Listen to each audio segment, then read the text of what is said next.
Baik, hari ini semangat semua ya untuk di mata pelajaran bahasa Indonesia. Semangat suaranya, semangat semua ya. Semangat. Emang harus semangat kita di hari ini aja supaya. Hari ini kita akan belajar tentang deklarasi. Ada yang sudah tahu deklarasi itu apa? Belum ada tahu?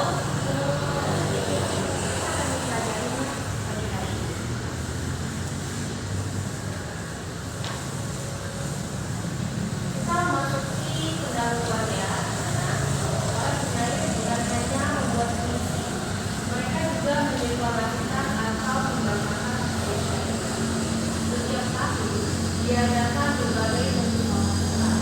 Orang-orang dapat menonton para penyair hebat pada puisi pada buku paling tinggi. Sebelumnya, anak-anak ada yang sudah pernah menonton pembacaan puisi itu? Ada yang pernah ikut lomba atau festival bulan bahasa? Maksudnya kalian sudah lihat ya, sudah pernah lihat orang-orang tampil di depan membacakan puisinya. Saat mereka membacakan puisinya, apa yang mereka lakukan? Apakah mereka diam saja atau mereka bergerak menunjukkan gaya mereka, intonasi mereka? Dalam sebuah lomba baca puisi, peserta biasanya membacakan puisi dengan gaya masing-masing. Ada yang membacakan puisi dengan suara lembut dan ada juga dengan suara keras. Ada yang membacakan puisi sambil berdiri, ada juga yang sambil duduk. Bahkan ada yang membacakan puisi sambil berjalan. Materi para penonton. Kita akan masuki poin berikutnya, yaitu deklamasi puisi. Para pembaca puisi biasanya akan merenungkan terlebih dahulu puisi yang akan dibacakan. Setelah itu, mereka akan menentukan gestur dan intonasi yang paling cocok untuk digunakan.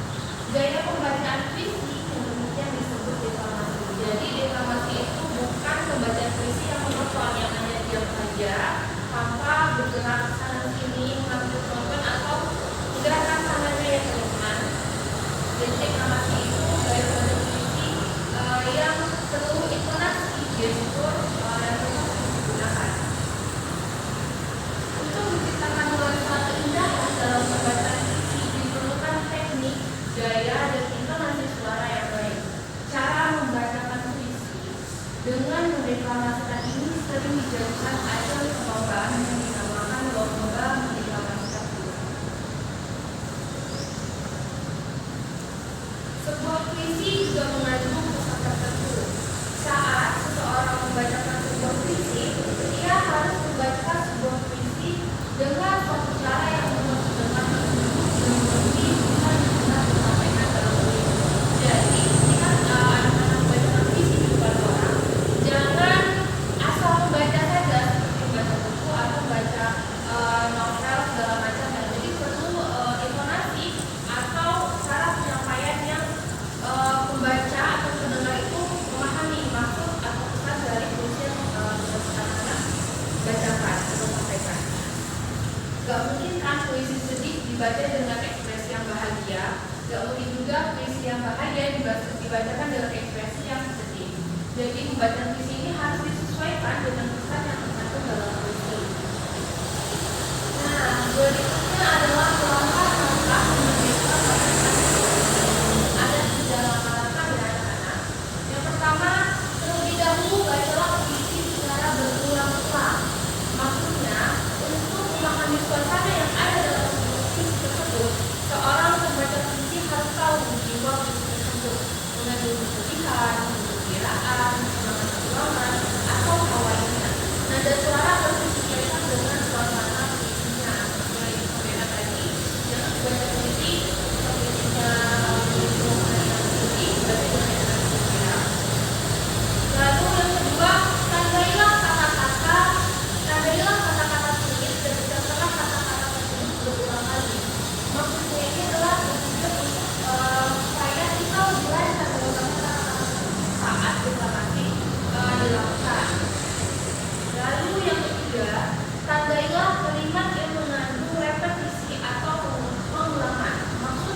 Jadi ketika membaca puisi, tolong jangan monoton.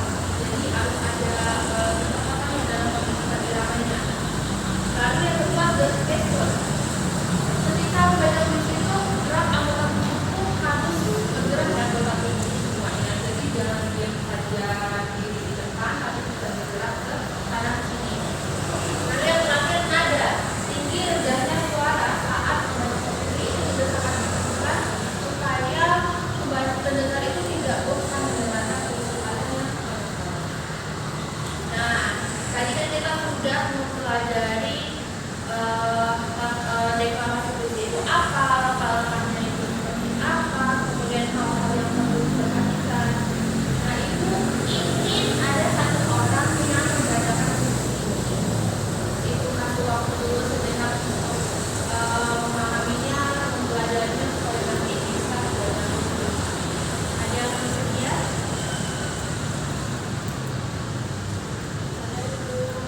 Baik, silakan dipelajari dulu ya supaya nanti bisa disampaikan puisinya.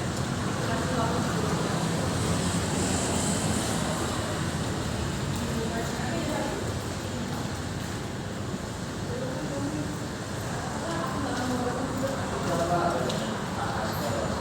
Enggak, itu salah. Enggak itu. Oh, enggak benar nih, alat saya benar nih.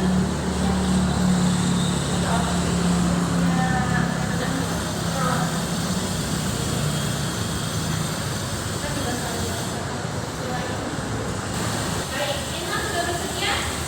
Bisa diundi Intan begitu saja cukup. Tolong tunjukkan gesturnya, nadanya, intonasinya ya Intan. Ini aja yang sudah. Ya, nggak apa-apa. Satu aja. Aku kira dua.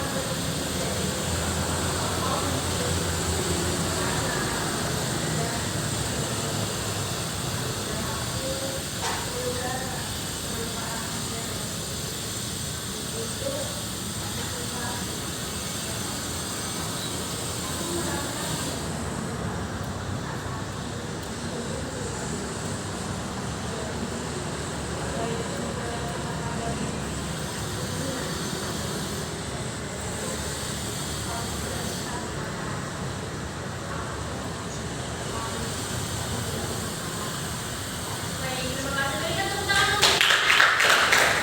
Mungkin satu orang lagi ya, karena Intan masih kurang gesturnya. Intan termasuk gesturnya. Ada yang bersedia? Silakan Intan, tunjukkan pesona mereka. Ya, boleh. Gesturnya jangan sampai Intan. Boleh. Kamu juga saja boleh.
Pembelajaran pada kali ini Ibu ingin bertanya kembali, ada masih ingat apa itu mendeklamasikan puisi? Ada masih ingat nggak? Ini sebagai bentuk evaluasi ya, karena apakah ada mendengarkan saya atau sibuk dengan kegiatan masing-masing. Silakan Fikri. Puisi merupakan salah satu cara memberi apresiasi pada suatu karya. Masih kurang tepat, ada lagi?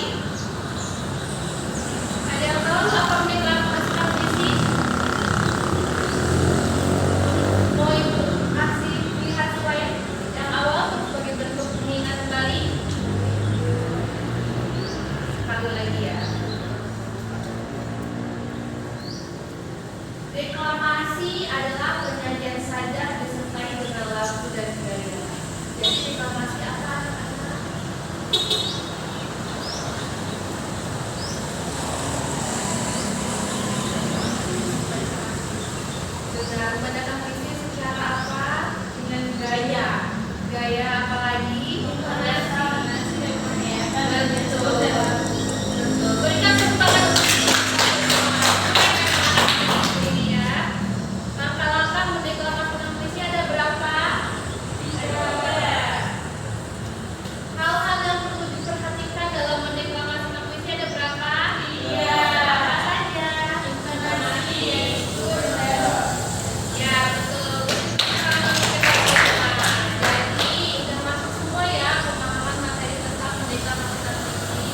Berhasil ya berarti sebagai guru karena kalian paham apa itu mendeklarasikan puisi itu saya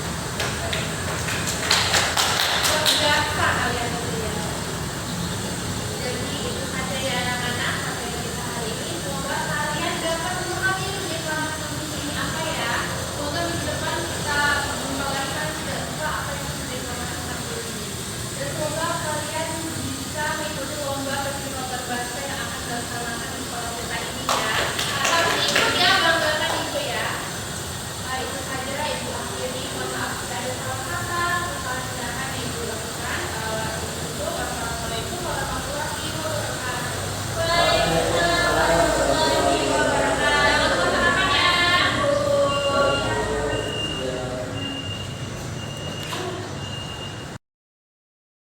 Baik, keterampilan 4 untuk Isti. Yang pertama ada variasi dalam gaya mengajar guru. Yang pertama, suara. Guru memberi variasi dalam nada, suara, volume suara, kecepatan berbicara.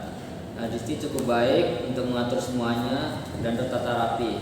Lalu yang kedua, mimik dan gerak. Guru mengadakan perubahan mimik dan gerak tangan dan badan untuk memperjelas penyajiannya. Isti juga cukup bagus untuk pergerakan ini dan semuanya dilakukan. Lalu yang ketiga, kesenyapan. Guru dengan sengaja memberikan waktu senyap atau hening dalam pembicaraannya. Isti juga sudah melakukannya untuk memberikan kepada siswanya untuk berpikir. Lalu yang keempat, kontak pandang. Guru melayangkan kontak pandang dan melakukan kontak pandang dengan siswanya. Isti juga sudah melakukannya dengan baik dan cukup baik, lebih baik. Lalu yang kelima, perubahan posisi. Guru bergerak dalam kelas untuk masuk yang berbeda-beda. Isti juga sudah melakukannya dan bergerak untuk melakukan hal yang berbeda. Lalu yang keenam, memutuskan. Guru memberikan tekanan pada butir-butir yang penting dari penyajiannya dengan menggunakan bahasa lisan seperti dengan baik-baik, perhatikan ini, dan isyarat yang cocok seperti mengangkat tangan untuk menunjukkan dengan jari. Isti juga sudah melakukannya dengan baik. Lalu poin selanjutnya, variasi penggunaan media dan alat bantu pengajaran. Yang pertama, variasi visual. Guru menggunakan alat bantu yang dapat dilihat seperti menulis di papan tulis, menunjukkan gambar atau benda. Isti belum melakukan tulis-menulis di papan tulis, tapi yang lain sudah dilakukan. Yang 8, variasi aural. Guru menggunakan berbagai suara langsung atau rekaman dalam pengajarannya. Isti belum menggunakannya. Lalu variasi alat bantu yang dapat dipegang dan dimanipulasi. Guru memberikan kesempatan kepada siswa memegang atau memanipulasi benda-benda atau alat bantu pengajarannya. Isti belum melakukannya. Lalu yang terakhir, variasi pola interaksi dan kegiatan siswa. Guru memperkenalkan perubahan dan pola interaksi antara dia dengan siswa dan juga menganeka-ragamkan kegiatan belajar siswa yang terlibat. Isti juga sedang melakukannya dengan baik. Mungkin cukup ini yang disampaikan. Terima kasih.